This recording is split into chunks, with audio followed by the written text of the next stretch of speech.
जो काही मोर्चा काढण्याचा प्रयत्न विरोधी पक्षाने केला तुमच्याच भाषेत मनसे व मविया, म्हणजे कोण कोणाच्यात आहे अजून स्पष्ट व्हायचं, पण जे काय असेल ते, त्यामध्ये उद्धव ठाकरेजी असं म्हणाले, देवेंद्रजी तुम्ही महाविकास आघाडीने केलेल्या गडबडीची उदाहरणे दाखवाच.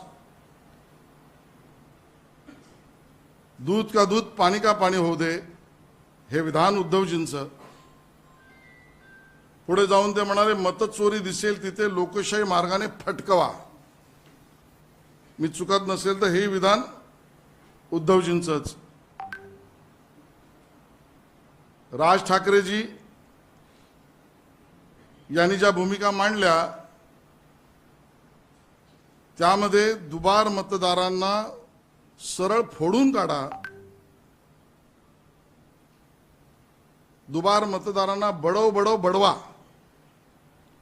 आणि ते म्हणताना म्हणाले, एक टेम्पोभर पुरावे मी आणलेत. आणि मग या सगळ्यामध्ये भाषण करताना ते काय बोलले, कारण आजकाल इव्हेंटचा जमाना आहे, तुम्हालाही लाव रे तो व्हिडिओ आवडतो, म्हणून मी माझ्या सहकार्यांना म्हणणार आहे की नेमकं राज ठाकरे बोलले काय आणि कोणाबद्दल बोलले आणि कुठल्या मतदारांबद्दल बोलले हे आपण ऐका, मग पुढची भूमिका आम्ही मांडतो.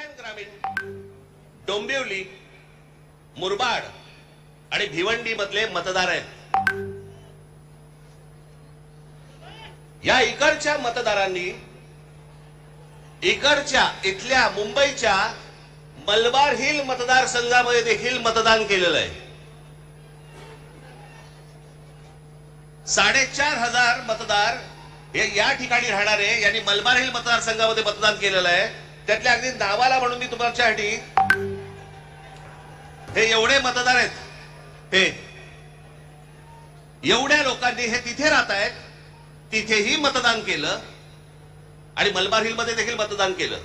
ह्याच्यातली पण मी आता जस्ट फक्त 3 नावं आणले. प्रभाकर तुकाराम पाटील, राम महादू भोईर आणि गजानन पुंडलिक भोईर, ही त्यांची मतदार यादी आहे.